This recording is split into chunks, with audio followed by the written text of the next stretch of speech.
అదే RTV app వార్తల్ని క్షణాల్లో చదివే అవకాశం ఉంటుంది. ఒక న్యూస్ పేపర్, ఒక టెలివిజన్ ఛానల్ మీ చేతుల్లో ఎప్పుడూ ఉంటాయి.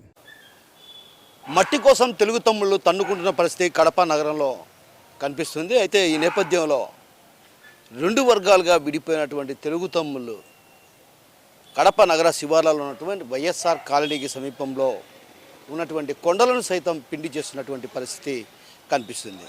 అయితే ఇటీవల కాలంలో గ్రావెల్ రోడ్డుకు భారీ స్థాయిలో పనులు మంజూరు కావడంతో రోడ్డు పనుల కోసం గ్రావెల్ తోలేందుకు ఇరు వర్గాలు కూడా పోటాపోటీగా అదే ప్రాంతంలో కూడా క్వారీలు నిర్వహిస్తున్నటువంటి పరిస్థితి. ఓవైపు పుత్తా నరసింహారెడ్డికి సంబంధించినటువంటి వర్గం, మరోవైపు ఎమ్మెల్యే మాధవిరెడ్డికి సంబంధించినటువంటి ఇరు వర్గాలు కూడా పోటాపోటీగా ఆయా ప్రాంతాల్లో జేసీబీలను పెట్టి మట్టిని తరలిస్తూ సొమ్ము చేసుకుంటున్నటువంటి పరిస్థితులు నెలకొన్నాయి. అయితే ఈ నేపథ్యంలో ఇరు వర్గాలు కూడా ఒక్కసారిగా కూడా కవ్వింపు చర్యలకు పాల్పడి ఒకరిపై ఒకరు దాడులు చేస్తున్నటువంటి పరిస్థితి కనిపిస్తుంది. మరోవైపు ఆ ప్రాంతంలోకి వెళ్ళి అక్కడ ఉన్నటువంటి జేసీబీ యంత్రాలపైన కూడా దాడులు చేసుకున్నటువంటి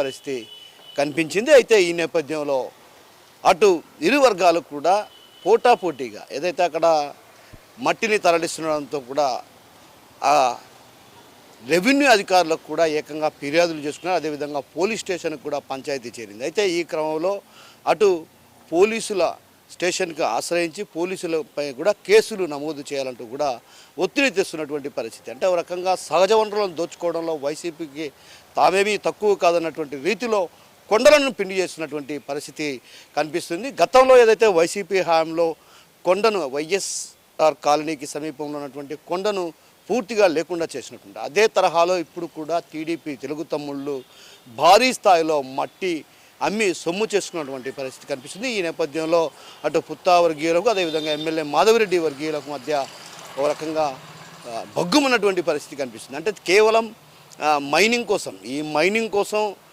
ఒకరు పార్టీని మారి చెంతన చేరాలన్నటువంటి కూడా ఆరోపణలు కూడా అటు టీడీపీకి సంబంధించినటువంటి మాధవిరెడ్డి అనుచర వర్గాలు ఆరోపిస్తున్నాయి. అయితే ఇక్కడ ప్రధానంగా మనం గమనించాల్సినటువంటి ఏమిటంటే ఇద్దరు కూడా దోపిడీకి తరలేపారు. అయితే ఒకరికి అనుమతి ఉంది, ఏదైతే పుత్తా నరసింహారెడ్డికి సంబంధించినటువంటి వర్గీయులకు గ్రావెల్ తోలడానికి అనుమతి ఉంది.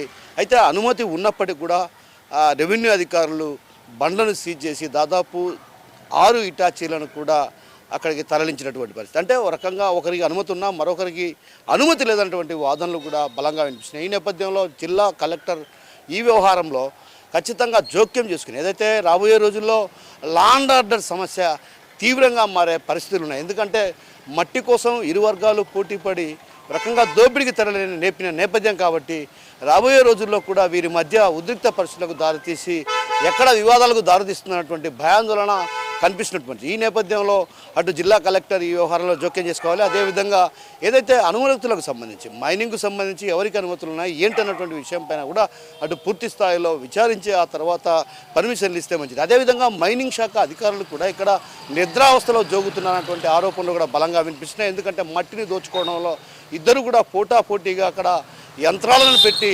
తరలిస్తుంటే మైనింగ్ అధికారులు ఏం చేస్తున్నారు, నిద్రావస్థలో జోగుతున్నారు అన్నటువంటి విమర్శలు కూడా ప్రధానంగా వినిపిస్తున్నది. ఈ నేపథ్యంలో జిల్లా కలెక్టర్ ఈ వ్యవహారంలో జోక్యం చేసుకొని కొండలను పిండి చేస్తున్నటువంటి మట్టిని అంటే సహజ సంపదను దోచుకుంటున్నటువంటి తెలుగు తమ్ముళ్ళ భరతం పట్టాలని పలువురు నగరవాసులు కోరుతున్నారు. కెమెరా పర్సన్ రాముతో కిషోర్, ఆర్టీవీ, కడప నుంచి.